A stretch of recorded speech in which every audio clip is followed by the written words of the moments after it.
Hey fam, welcome back again to another video you were not expecting. Okay, maybe you were expecting it. So one of my ardent, I don't know if he or she's ardent, but one of my Japan Nation here actually requested for this video that I make video about Austria. And I was like, okay, I will, but not so soon. Like there's a lot of videos on YouTube that you can watch. And then he or she was like, yes, there are a lot of videos, but he or she, I don't know if he or he, she's like, there are a lot of videos, but she needs this process to actually come from a Nigerian or an African. So I actually figured that, okay, I know what you're talking about. So as usual, as always, you people know that I value you guys so much. When you leave a comment, when you leave a question, like I try to attend to it. If something I will shoot the video, I will. And then if it's sometimes even the question you ask is already in my bucket list, a big wish list, but then I have another schedule for it. But then when you show how urgent it is for me, like I have so many videos on my YouTube that I did not even plan. When you actually show how very urgent it is, so I will actually prioritize it, and this Austria is one of it. And because I actually decided to prioritize it, I had to do some extra research, and along the line I got confused as well. I was like, wait, I don't understand. So now I understand is your point, and that is why academics is your best bet. So now I'll be dividing this video into different steps.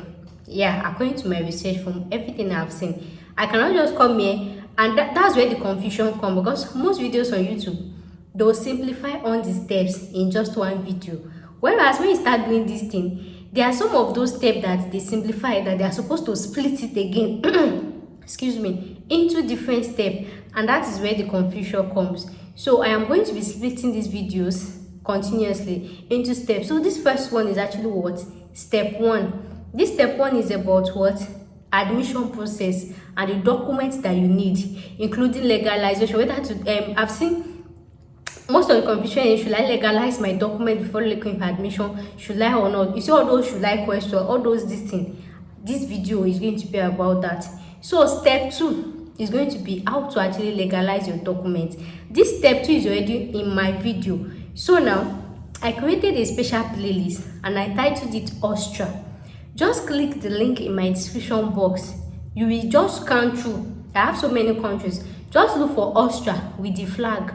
Click it and you see all the videos.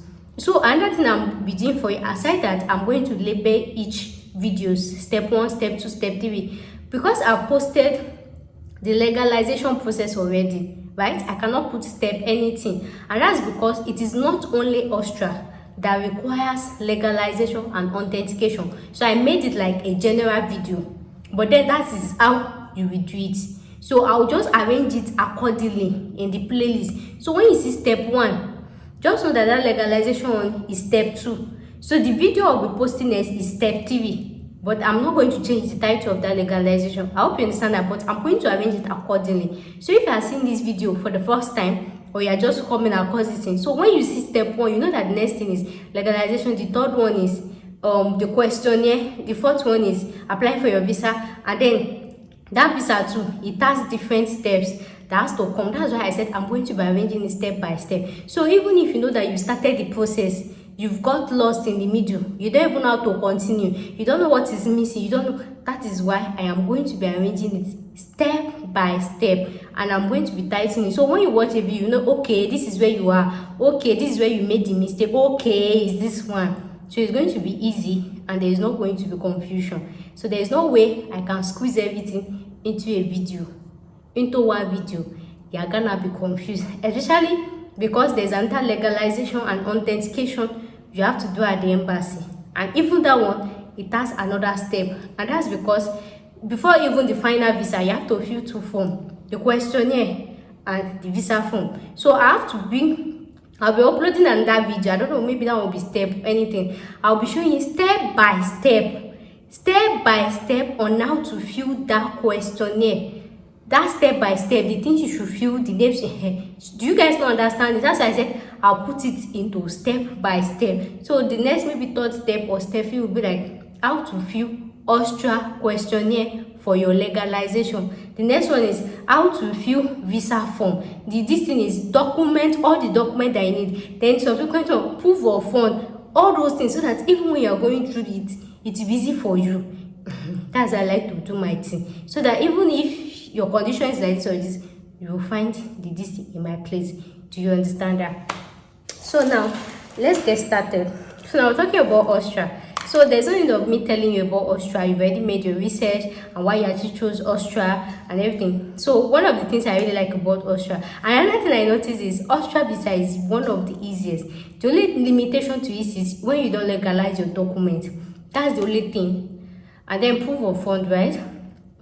Please, nobody should ask me how much is proof of fund. I've told you I'll make continuous video on that. So that's the only two things that will not allow you to get visa. It's not like any other thing. The immigration process is very easy. It's very sweet. And the visa comes out in just one day. So, but then have it in mind that Austria is actually one of those countries that has high cases of racism. Get ready for that. There is a highly racist country. But then the government of Austria actually frowns against it. But you have it at the back of your mind that you're going to face racism. But then, like I used to say, sometimes whoever you are, you just have to overlook some things and just keep it moving. It's just that goal of whatever you want that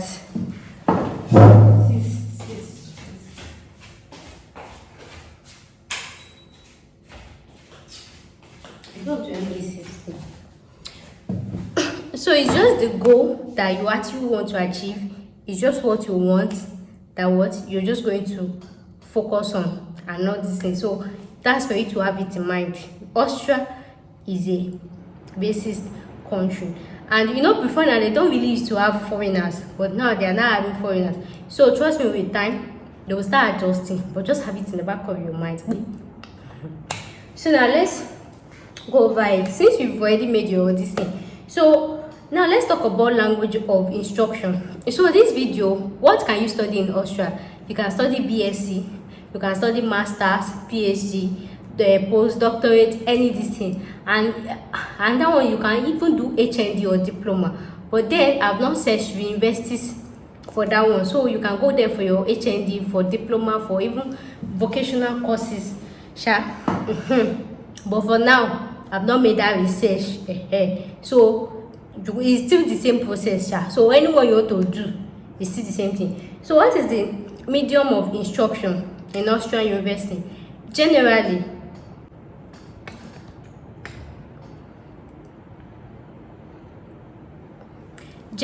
right, the medium of instruction is German.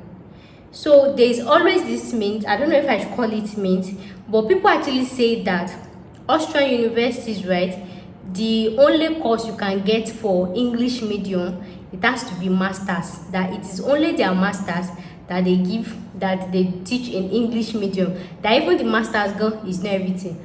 But I am here to tell you, my brothers and my sister, I don't know, but me, according to my research, I saw lot of universities. As at even when I'm shooting this video, I've seen 87 plus courses that it is BSc and it is taught in 100% English for Austria. As when I'm making this video, 87 BSc courses that is taught in English. But then the limitation can be like maybe your course is not there or anything. But then that's why I said I'll be making a video about that, telling you list of courses in BSc that is taught in English in Austria. So when I make the video, when you go through it, when it's, your course is not there, if you see that your course is there, but then if your course is not there, you can do something that is somehow related to it, something like this. You just do something related to it, and you know that even abroad, right, you can have, you can actually do something related to it. Maybe if you want to go for nursing, you can go for biology. If you say I don't know, I'll be making the video, but I just want to tell you, we have English medium for BSc, we have English medium for masters, we have for PhD and everything. But then regardless, even if you are actually studying your course in English, Austria is a language country. So you do yourself that favor. Anytime you're moving to a language country, just do yourself that favor. You have to learn the language for your everyday life. It is you can learn in English, right? But then you have to learn the language. Aside that, even when you want to fight for your permanent residence, even your citizenship, all this language, this thing, they actually count to it. And aside that, German is actually a very global language. So even when you're studying in English medium in Austria, learn how to learn their language. So from there, you can move to Germany. Even if you move to Germany, you know that you don't need visa. You can move to this thing. So German is a global language. English, German, French, they are global languages. So you learning it is extra benefit for yourself. So don't say because your course is in English now and that's why you want to come and say good morning sir, good morning ma. No, you need it in your everyday life and then in your prospective job too. When you finish your degree, they might start telling you they need somebody that can speak German. It might not be the deeper German, no. At least be able to communicate and say hello, hi. Because the thing is, you see all these language countries, when you go to them, when you say good morning in English, they find it very offensive. They find it very offensive. It's be as if maybe you are showing yourself or this thing. They find it very offensive. So even when you want to say good morning, it's preferable for them when you want to say good morning in their language and then you are struggling for them to correct you than you telling them good morning in English. They find it very insulting. Sometimes, even when you get to Austria, when you say, please, where can I take bus? Some people, they will understand what you said though. They go just waka comot. Say when you are ready, you go speak language. So they value their language and their culture so much. In Nigeria, if an Igbo person come to the West and the person is struggling with you about and the person is speaking English, you say, madam, I beg, I been there, go this. We will still describe the word for the person. We don't care if you can speak it. But outside the country, these people, they value their language so much. They hold it dear to their heart. So no matter the English you understand, you have to learn how to communicate. All this basic good morning, I want to buy this thing, where is the boss? Now small, you start in that. So don't feel like, your course is in English. You don't have to speak English. You don't have to know German. You have to learn it. It is very compulsory. Just have it at the back of your mind. You will see it when you go. Then you ask them for, they will not even answer you when you are ready. So it's easy to get things from them from when you speak their language. Like when they see a foreigner speak their language, somehow it used to give them joy, just like us. Like even on Instagram, we'll see all these Oyinbo people, right? They speak Yoruba, they speak Igbo. Some Oyinbo people, they even speak better Yoruba than even me, wey be Yoruba girl. When you see that type of things, you be like, wow, this one is Nigerian. That type of thing, it gives you joy. That is exactly how it makes them feel when you speak their language. Even if you are struggling with it. Imagine somebody wants to say Eka. Sometimes I've met Igbo people that they want to say Eka, they'll say Eka, will be laughing, but then I'll still correct them. But that type of thing, it still gives me joy that they are willing to learn. They are trying to learn. Then come and say, good morning, good morning. So when you try to integrate, it's actually a very, very good plus. It will count towards your living there, your PR, your city. Or do you just want to go to Austria to go and study? You just want to go there and go and study, and then what happens? So any country you go, as long as any country you go, you have to be working towards your what? Your permanent residence, and most important, your citizenship. It is not a crime if you have citizenship in Austria. You shall be having the citizenship everywhere. It is not bad. So any country you're going, prepare your mind that you have to stay for a long time and have PR or this thing. If you are not doing it for yourself, do it for your children, do it for your future, do it for your next generation. You got me? I'm sure you got me now. Anyway, so I've talked about language of instruction. It can be English, it can be German. But like I said, English or German, learn to incorporate. So the next one I list is entrance exam. Do they ask for entrance exam? Depending. Generally, there are some courses that they ask for entrance exam. Like people say medicine, right? Yes, medicine. And we have some other courses that is not medicine too. But then it's actually a competitive course. The thing is, you can see a university now. When you contact them, they can say there is no entrance exam. Or they will put a maybe in the entrance exam. Like you all know now, the way UK is becoming so popular, people are moving to UK ahead. So now that people are already going to Austria, they are seeing more foreigners. Sometimes a particular course can just have like a number of allocated this thing. They can say, okay, maybe for this course, so we want just 30 people. For this course, so we want just 50. For this course, so we want just 100, right? So imagine a course that they want just 30 people to be in the classroom. You know, is in Africa that 1 million people used to be inside class. Outside the country, it's paid that they can put 5 people in a class. If they can put 30, and even that 30, they will not be in the class together. They will put them into a group and have timetable for them. If you studied abroad before, you understand. They don't used to jump back. They believe in a one-to-one section, unless maybe you want to have lecture. But when it's classroom, 10 people per class, or maybe 15 people per class.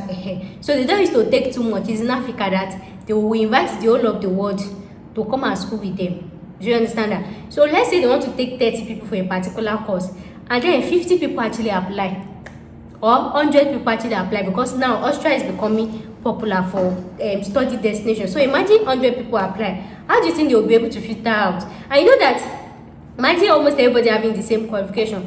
How would they be able to filter out? And that's why they actually introduced that entrance exam. So you can be lucky. Your school can tell you they do entrance exam, but in real life they will not able to do it for you, because maybe they need 30 people and it's only 20 people that applied. There is no entrance exam that they are doing. You have go like that. Why there are some, they'll tell you they need 50, they'll be seeing 200 people. So of course they need entrance exam to cut and choose the best. Do you understand that? But then in reality, the entrance exam is not always difficult. It's in Africa that we used to do all this pushing. It's not always difficult. Sometimes they will just ask you, why do you choose this course? Why do you this? Depending. Like if you're going for masters in pharmacology, now they can ask you things maybe about genetics, about pharmacology. It will be something you know. It can just be all this biology, what's living things, what's ahead. Another thing is, you see something about this abroad countries, they are not stingy. When you ask them, you have entrance exam, you can ask them. There are some, I've seen some universities like that, and that's what I'm telling you about this masters in pharmacology, right? They say they have entrance exam, and when I went through their page, I saw questions that they were asked. They wrote genetics, pharmacology. They just wrote the topic. So when you go to their website and this is the course you want to study, when they say they have entrance exam, just navigate through. Most times they used to write the topics that they will ask you. So your own is you start studying. You start studying genetics, but then that one is because it's masters. So if you are going for BSc, if they say in biology, they will ask you cell, living and non-living thing, content of a cell, or function of mitochondria. You even as they sleep, you know, we tell them function of mitochondria, component of a cell, living and non-living cell. Tell us the difference between plant and animal. Even without touching your book, you cannot answer it.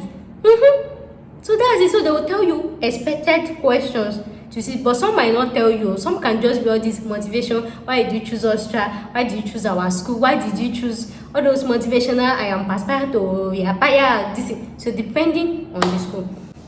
So the next on my list is school fees. How much is their tuition? Their tuition ranges between 350 euros to 750 euros. But then we have some that will be more because they have private school, they have public school. So this 350 to 750, they are government school, and that's because the government have subsidized it for them, for both foreigners and EU. But then EU, people that are EU, they actually pay lesser. But then for foreigners, between 350 and 750 euros per semester.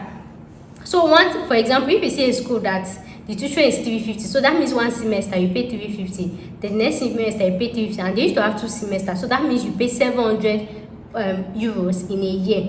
If you see a school, a university that says their tuition is 700 euros per semester, so that means you pay 700 euros first semester, you pay 700 euros second semester, so everything together is what, 1,004 something euros. I hope you understand that. So it actually varies, but it's actually between there. Now in the next one, let's talk about scholarship. Do they offer scholarship? Scholarship for what? Scholarship for what? UK is charging people as low as 13,500 pounds per year. Aside that your accommodation and this thing, 13,500 per year, and then you are paying 350 euros and 7. Where do you want to score again? What do you want to score? Where is the ship going to? Where do you want to score? Where is the ship going to? There is no scholarship. If they give, say don't take it. See UK charging as high as even Canada, 13,000, 14,000 Canadian dollars per year, and this one is giving you for 750. Where do you want to score? Wait, tell me, wait, you want to score again? There's no scholarship. But then some people, they have scholarship or funding. So some people might want to ask, maybe the scholarship is for cost of living. Since when I know it's very hard to get scholarship for cost of living, most times you get for only your school fees. But there are actually some bodies that actually offer, maybe they can give you incentive, maybe 1,000 euro, 2,000 euro to contribute towards it. There are some like that. But for now, I've not seen. But then we have all this global scholarship, this thing. But that one most times is when you've entered the school. That's when you send your child to, they'll say first class, second class. I don't know. For now, I've not checked. But just prepare your mind that the scholarship, this thing is slim. That's because the tuition fee is very is very cheap and affordable. So now somebody wants to ask about payment of tuition. Even as cheap as it is, some allow you to pay very small. You can even get your tuition fee like 250 euros. They will still allow you to split. Maybe first pay 50 euros, 20 euros. They will still allow you to split it. So depending on your school, they will allow you to split it. So it's not compulsory you have to pay it at once. So the next on my list is, are your students allowed to work? So the next thing I want to ask is, are students allowed to work? Ochin, and that's why I feel like people are now flocking to Austria. They are allowed to work for only according to their website, so only 20 hours per week. I can see some people say 20 to 25 hours per week. That's 5 hours on top. It is illegal, very illegal. 20 hours per week is the legal time. If you work extra more than 20 hours, so that means they will not pay the money to your account. You receive it extra. But you see these countries, you know, in Africa we don't have database. You see this country, most times even when you are breaking the rule, they will not tell you anything. Even in India, it happens. When you park your car anyhow, in other India, you park your car anyhow, they will not say anything to you. They will just record everything till when you want to renew your driver's license or you want to sell the car. Then you go and see the amount of money wey be say you don't hold. They will not be sending, showing you pictures, showing you when you mispark. You be like, Daddy, I just went to. So people do it though, but me, I'm always a lover of follow the rule. That's why I ask you, if you know that your plan is to get permanent residence and citizenship, follow the rule. But if you know that you just want to go to Austria and move to another country, break the rule as you like. I hope you understand. So if you start doing extra this thing, they might do as if they do not know. It can even be that your employer that is paying you by hand safe that will go and cast you to them. Like I told you earlier, did you watch this video when I said that country is a country of what? Racism. They are racist. So when they say racist, what? They are looking for every means to leave, for you to leave their country. Did you guys understand that English? They are looking for every means for you to leave their country. So if you are working with an employer and they are paying you manually, it can even be that your employer that will go and tell government that this particular student is working extra hours, but they will still be paying you. And then of course the government will not come and arrest you. No, they don't do that. They will not even come and, no, they will not do that. They shall leave you. So when you're ready to apply for your PR or citizenship, that's when they will not be speaking English for you, not even German. That, oh, we're sorry, we cannot give you your this thing, because if some are nice, they will tell you the reason. But if they are not nice, you just be hearing we are sorry, and then you'll be like, village people. It's not village people. There are so many people abroad now. They are just there. They cannot apply for PR. They cannot apply for citizenship. They are just there. What did they do? Some would even be wondering, what did I do? their eyes is always on you. So it's always better to follow the rules. It's better to follow the rules. If they say work 20 hours legally, work. If they say work 1 hour, work, because you know about this rule before you left. Don't think of breaking the rules. It might not make any sense now, but in years to come, when you decide to apply for citizenship or PR, it will make a whole lot of sense. And something about this country is, once you can break a slightest rule like this, they already have you at the back of their mind that, oh, you be lawbreaker. They don't even want to know anything. You're a lawbreaker. So if you know your long-term goals, that's why I used to tell people, before you leave your country to travel out, have your long-term goals. So if your long-term goals is going to Austria, studying, coming out, applying for PR, then your citizenship and everything, try as much as you can to keep to the rules. Many people will come and tell you, I did it, it's not this one, it's not this one. They might be lucky with their own employer. That's why I told you earlier, this country is a land of racism. So what? Be careful. Cannot pay, be careful. So you can work, according to the UK, the government, you're only allowed to work 20 hours per week. But then most countries used to have exception. Maybe if you work inside school, you can work more than 20 hours. For now, I've not checked it, but this thing. So the next on my list is application deadline.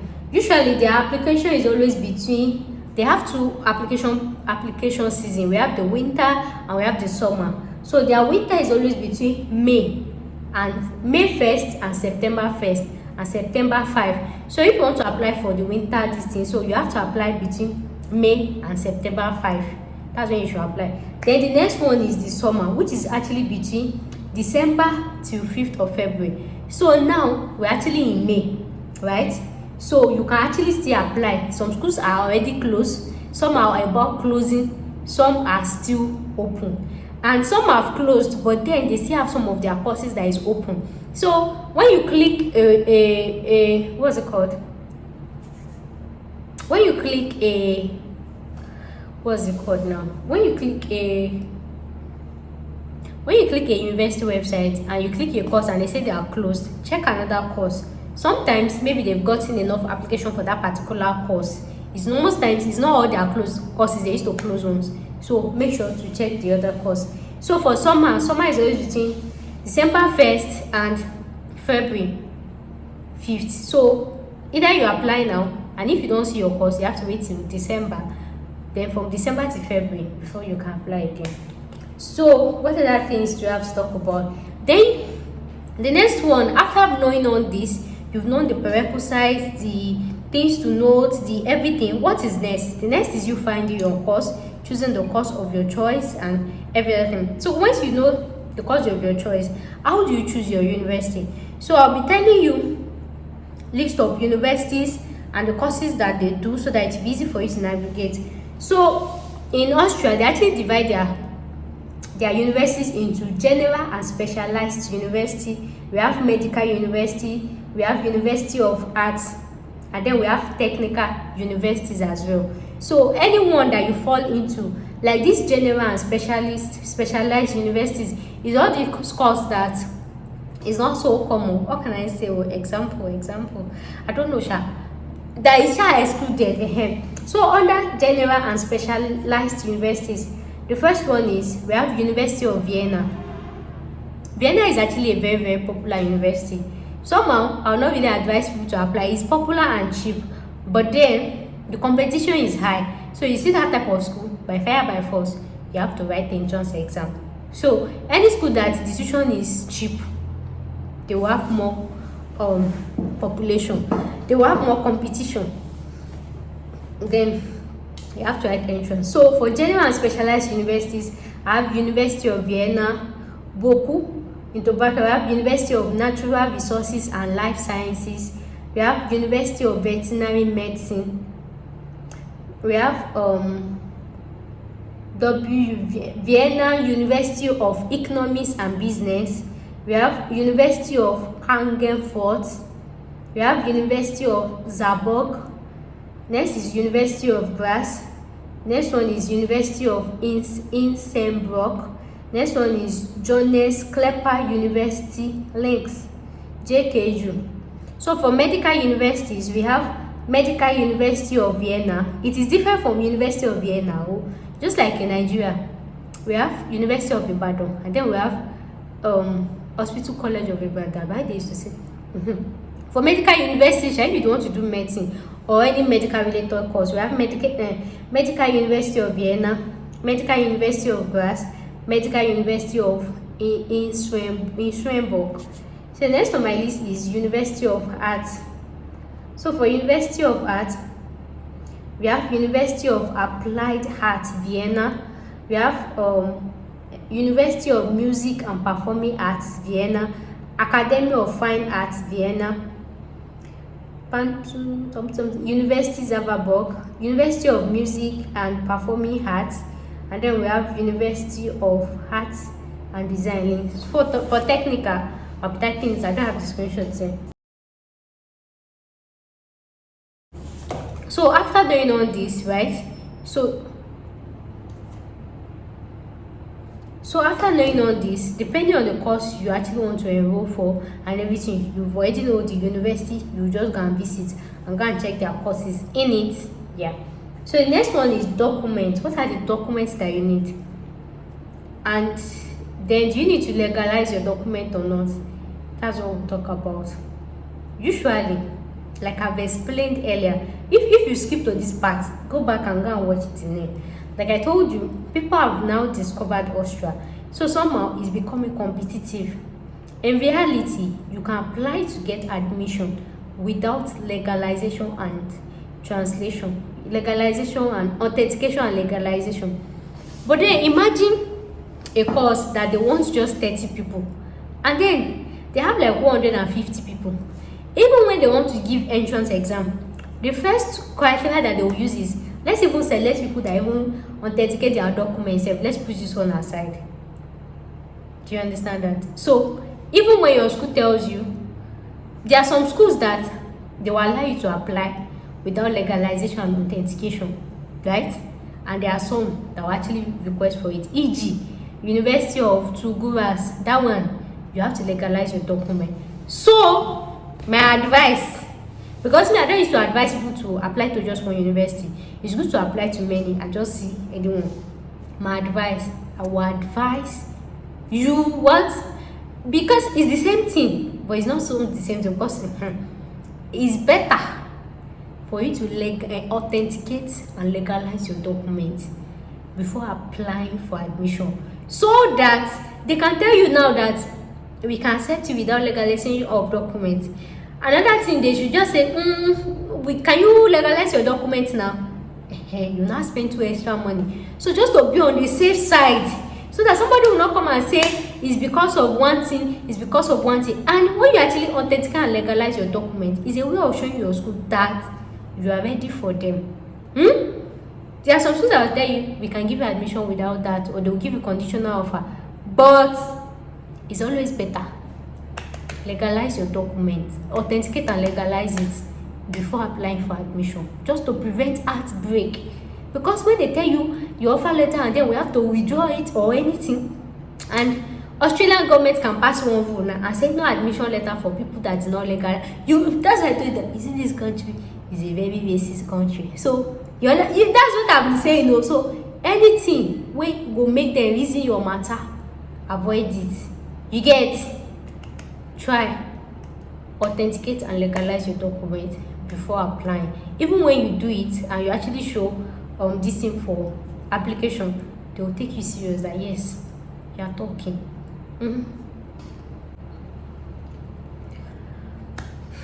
I hope you understand that. So where can you authenticate and legalize your document? Regardless of where you are, whether in Nigeria or Africa or anything. Like I told you, I have a video already on my YouTube channel for Nigerians. I've explained how to legalize, how to authenticate. The first one is authentication. How to authenticate and legalize your document. If you know your educational document was gotten through a dubious means, don't even bother going, because they will catch you. Don't even bother going. Like I explained earlier, how you are going to get the video. the video of that authentication, I posted it on my YouTube, and I've explained in my video when I was talking. If you've not seen, scroll back and go and listen to where I say, where I put them, this, now you can figure it out. So go and do it. Then somebody might want to ask that, for example, in Nigeria now, maybe they want to go for masters, and then maybe they went to another country, maybe Ghana, to go and get their BSc. Where are they supposed to legalize it? My dear, you authenticate your documents in the country of origin. So if you're in Nigeria, but then you got your BSc in Ghana, you have to travel to Ghana and go to their Ministry of Education and Foreign Affairs. Don't forget to hold your passport too. Ministry of Education, you don't have to hold your passport. You go to their Ministry of Education and Foreign Affairs to go and legalize it there. So for some people, maybe they studied in UK, they study in any other country, you have to go to that country and go and legalize it there. Your legalization is from the country of origin of your what? Of your certificates. You cannot bring Ghana certificate to come and legalize in Nigeria. You'll be like, when did you go? Because Ghanaian academic record is not in our database. The Nigerians did not go and verify whether it's a good school or not. So if you talk certificate, that's where you go and legalize it. There's nothing like, I studied in Ghana, I want to legalize in Nigeria, or I studied in Nigeria, I want to legalize in Ghana. So just say, for example, a Ghanaian studied BSc or did their studied BSc in Nigeria. When will they legalize their results? He has to come from Ghana to come and legalize his result in Nigeria. You legalize your result in the origin of the certificate. Yes, because this is where you studied. This is who will give you your academic transcript. This is who will verify whether the school you went to is the original school, whether your document is fake. If you take it to Ghana, Ghana will be like, what's their business with? They don't have Nigerian database inside their system, so they cannot authenticate you. They cannot. So it's that country that you got it from. So when you're doing your legalization and this thing, they'll check their computer to see their school, to see if your name is there, to see if the course is accredited, to see. There are a lot of things I have explained in the video. I hope I've cleared that now. So other document that you need is for your admission letter is be writing it to international passport. So before you start, you need your international passport. What you need your international passport is the photocopy of your what? Photocopy of your international passport, the data page. Don't send your original, the front page. The next one is your WAEC or school living certificate. Of course, we all know WAEC. Or high school living certificate. Photocopy. I know that you've already authenticated this your WAEC. Is the photocopy. So it's the photocopy of the authenticated WAEC results. So the next one is if you are actually going for masters, you hold your what? You hold your WAEC certificate, the photocopy, and then your transcript, photocopy. In it, don't forget that you know that you authenticate and legalize that transcript though at the Ministry of this thing. I've explained in that video. You authenticate it. So all the authentication you're gonna do, you do the photocopy of everything. In fact, go and watch that video. I've explained to you. So you should know the type of photocopy you are giving them. You are not going to do when you do authentication and legalization. You are not, after legalizing it, you are not going to do photocopy. There's another copy that you have to submit. Go and watch that video. I've explained it to you there in the video. So you submit copy of your authenticated transcript, right? And your transcript. So the next one is if you are going for PhD, you submit your WAEC, you had your WAEC, your BSc transcripts, and your BSc transcript and your what? And your BSc certificate. Any this thing that you're going, you just had your academic qualification. Mind you, don't add too much documents. Don't add unnecessary qualifications. Maybe you had HND first, then before you went for masters or for your BSc. If the HND is not relevant to that masters you want to study, don't add it, because when you have too much documents to authenticate and everything, you can even do the Nigeria one easily, but it will get to a time and to get to a stage in your visa application, the more your document, the longer it will take for you to get your visa. So try to minimize the document you will submit as much as you can. Submit only the important documents. So maybe you went to have, some people did so many diplomas before they went for their BSc. If your BSc is not capitalized on that HND or this thing, don't submit it. Submit only the relevant one that is relevant to that course you are going to study. Don't submit all. People have allowed my hearing to this thing. Don't submit all your educational qualification. Imagine somebody going for BSc now. You went to legalize your junior work. You want to legalize your primary school certificate. The people charge you for it. But then when it comes to when you have to apply, you still do legalization in the embassy. They can even use 1 year to verify, because that one, they will do all the verification, they will call the school, they will visit the school. You see all those things. So try as much as possible to minimize the amount of documents you submit. Submit only the important and relevant one to what you are doing. Don't just pack all your document and go and be submitting, because you have to verify and certify it. And aside it will take time, it is money. There is one process that you do in the embassy that per document you pay 80 euros per document. So imagine when you have different educational documents to this thing. So imagine 80 euros times 10. You know how much you are paying. So try as much as you can.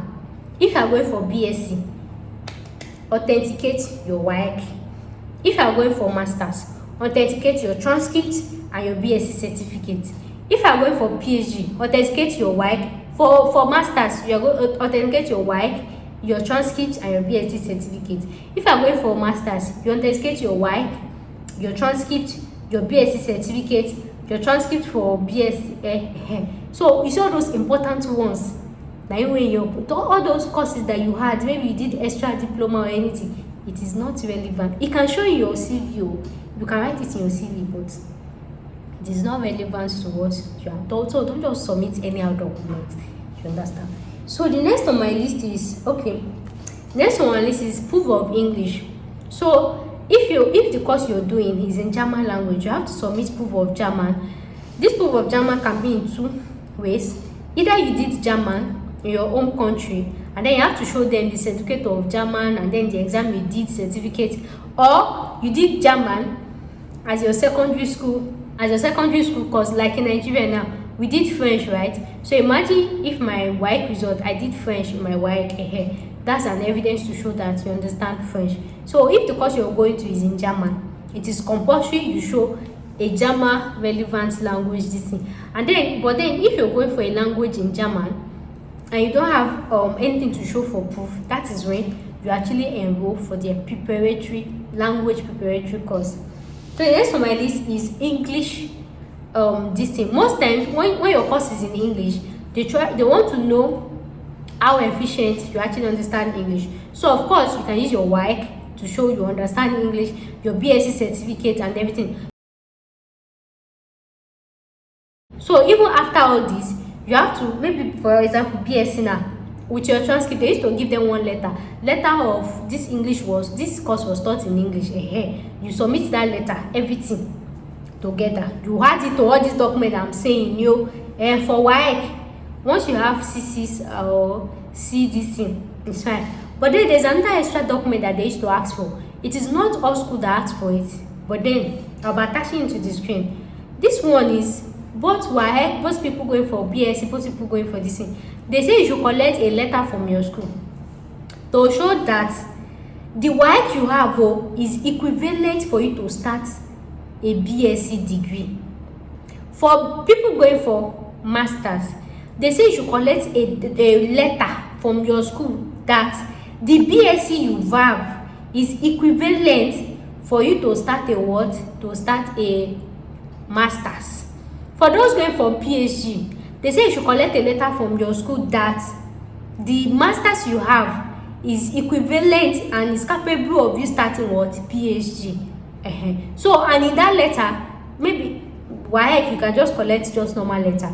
But what is BSc? Most schools, when you go to their website, they will tell you their requirement. They will say maybe they want, for example, for masters now, they can say they want somebody with BSc 180 ECT, 180 credits, 160 credits, 1 million credits. So in your letter, your school has to confirm that you did 180 credit. The thing is always in transcripts now. It's always there, right? It's always in transcript. So just do photocopy. But if it's not there, so the way I take explain am to you I take this. So I'll be attaching this on the screen.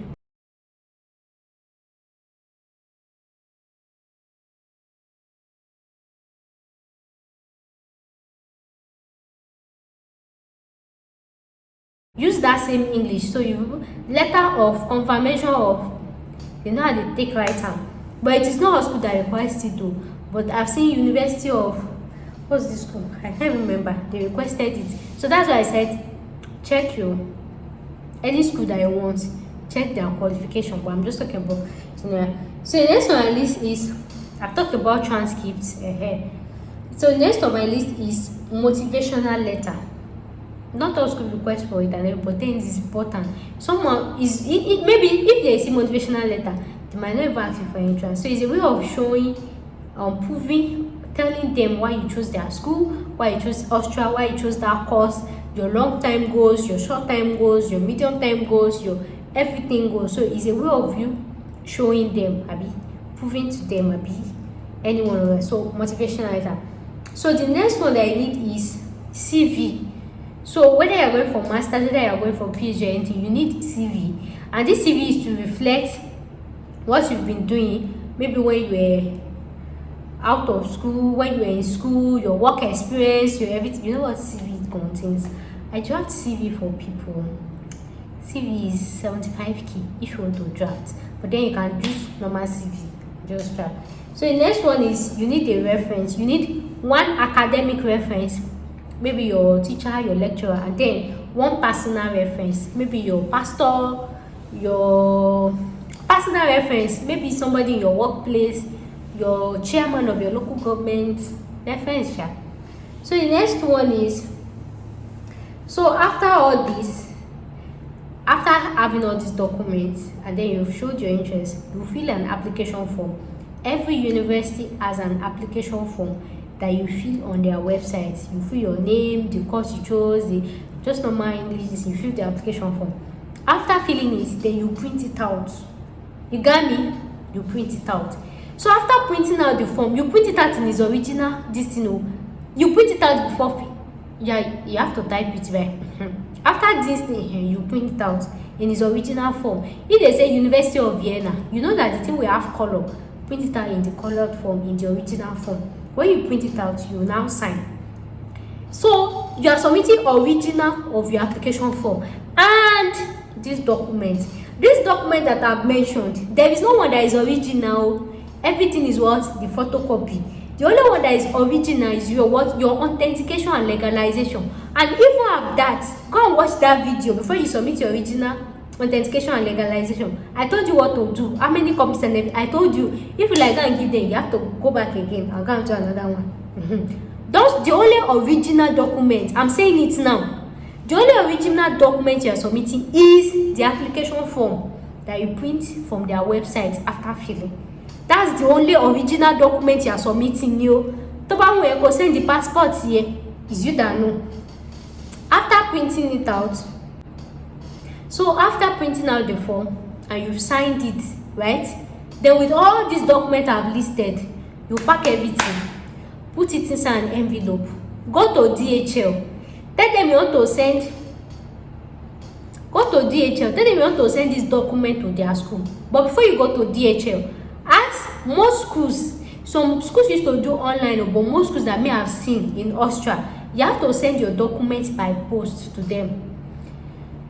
So ask them, don't just use the address you see on the website, because most times the address you see on the website is always maybe by the receptionist or this thing. If they don't receive your document, they may not deliver it. So ask your school, which address should they send you to? So preferably is always the admission office, the admission office or the registrar's office. I know that all these schools, they used to have different campus. Like this University of Vienna, they have campus for arts, they have campus for science, they have campus for medicine. So imagine when you now just write University of Vienna postcode, and then the delivery man get there and just give it to the security man. You just see that admission did not come. So ask your school, And it is not just any registrar, because I told you they have registrar for maybe medicine, science, arts, this thing. So talk to your school, let them give you the address that you send it to. They will give you the address, the postal code, the everything, and then the name of the person that should collect it. They'll put the name of the person and the phone number. So when they want to deliver it, they will Mr. Steve, you have a parcel from Nigeria. Directly it will go to Mr. Steve. And I advise you to use what? DHL. If you use post office, it will be cheaper, but it will take long. And again, you know that most of these post offices, they lack accountability.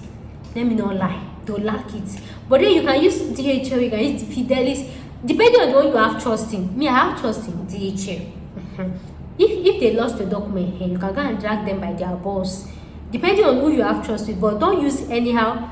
This time, it's not the time to be stingy or selfish with money. DHL can actually be expensive, I know, but then it's better that you can hold DHL. You cannot hold post office. Post office belongs to the government. You will get it, but it can take time. You can use post office, but may I advise DHL, Fidelis, maybe UPS. All these private owned this thing that they still have sense small. All of them, it's not as if they have sense, but they still have common sense. You understand? It's always better like that. It's easy to track. It's easy to, if the school say they not receive it, it's easy to go, I pay to you. Do you understand? You are your neighbor. You see, post office, it belongs to the government. There's nobody you will hold. Nobody. So it's always better to use DHL. And then, so when you pack all the photocopy of all this document with the application form, you put it inside an envelope, and then you take it to DHL. They'll put it in under this thing to take the address for you. You send it to them. Pack them. And then when they receive it, then depending on what DHL tell you, they can tell you to pay for fast track, 24 hours delivery, 1 week, this depending. This time, depending, no, I told you the deadline. The deadline, for example, if you are doing for December, from December to February, and then DHL can say, okay, if you want one that they will deliver it in 1 month, pay 1,000. So you now check if the 1,000, if it go pay you or go pay you. So depending on your pocket, right? But me, I will advise, if you can do fast track, do fast track, so that let them receive it. And the thing is, the earlier they receive your document, the earlier is it for them to rank you and add you to the group that they will recruit. You understand? Most times, once they see the number of applicants that they want to sometimes they close their portal. You cannot come and use it, they can kill them. Sometimes they close their portal, sometimes they leave it open, sometimes they will just do first 50 or first this thing. So it's always good to send your document fast. So if DHL send you choose charge you maybe 20k for 1 week, you can try to do 10k for 2 weeks, or this depending on your pockets. But like I told you, this is not the time to be stingy. This is not, you can check DHL, you can check UPS, and choose the one that you know that is better. So once you send it to them, once they receive it, they will send you an email, right? And that's why the form you make sure the email you put is very valid. Make sure your email is valid in the form you put. In fact, you can create a special email for admission, so that you know that you are not receiving alerts from both from any you go know that this one is just for your admission. So once they receive it, they will send you an email that your document has been successfully received, and then expect a response in something, and then you start doing this thing. So that's how your this thing, they will keep getting back to you. You can start calling them, you can start this thing. So if you don't hear from them 1 week, call them, Alpha boss, I send my document, I no see them and everything. So they just keep tracking. So if there is any entrance exam, they will inform you. Your entrance is by next week. You'll be shortlisted. Your entrance is by this. You'll be doing it, and then when everything is done, they will issue you admission letter. So when they issue you admission letter, that's when you now move to what? Step 3. This step 3 is what? Is verification and legalization of your documents at the embassy. Then / applying for visa / documents. But the first one is getting an admission. If you do not get offer letter, there's no point having a headache about the remaining step. Just visit there. There is no point. So your first channel all your energy first, channel it first into that admission. So once they've given you offer like this, that oh, Mr. Something, you'll be approved into the University of Austria to study, just know that you're getting visa. That's when you now come and watch step 3 verification and this thing. So like I told you, it is better to verify your documents before applying. Like even if your school say no, can you go tell them you want to do it, because you're not the only one applying. They can use that one as criteria just for it to be safe, so that you not waste the money of your DHL. You go not say you understand. So do everything, because after sending this and they say oh sorry, and before you send all these documents, be sure that all the documents you send, so that you not send document 2 times. Cross check. That's why I say write it down, have a checklist. After my own, ask your school again, cross check with them that you are from Nigeria. Do they have any special document they used to ask for again aside this thing? Call them and ask them. If you are from Ghana, ask them, you are from Ghana, please, is there any extra document you used to require from Ghanaians? If they say no, so pack all the documents, put it in a file, go to this thing, send it to them, and wait for them. Once they offer you offer letter, the remaining one is as simple as this. So the first hustle that you have to break, the first thing you have to break is what? Getting that admission. So, and like I told you, don't apply to just one school. Our advice is to apply to so many, so you can choose at the end of the day. So far, this will bring us to the end of this step 1 of today's video. So stay subscribed for my subsequent videos that I'll be uploading. So far, if you like and enjoyed this video, thank you so much for watching, and of course I will see my next video. Thanks for watching. So I'm tired. Bye.